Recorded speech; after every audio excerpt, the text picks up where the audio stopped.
শেখ মুজিবুর রহমানকে আমি প্রচণ্ড ক্রিটিক্যালি দেখি, বাট তার যেটা হিস্টোরিক কন্ট্রিবিউশন, সারা বাংলাদেশ মিলে যুদ্ধ করে 9 মাসে যেভাবে দেশ স্বাধীন করেছে, শেখ মুজিব 10ই জানুয়ারি একা দেশটাকে আরেকবার স্বাধীন করছে।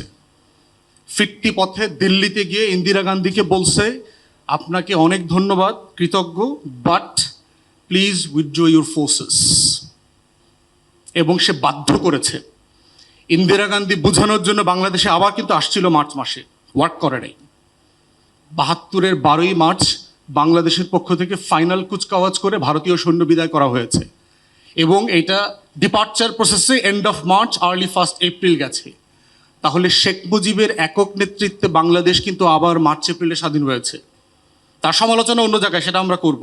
তো আমার বিজয় দিবসের ওই জায়গাটা আছে। এই আলোচনাটা কেন জরুরি? আপনি রাষ্ট্রের কোনো ইনস্টিটিউশনই তো ডেভেলপ করে নাই। আমরা রাষ্ট্রকে তো রাষ্ট্র বানাইতে চাই নাই।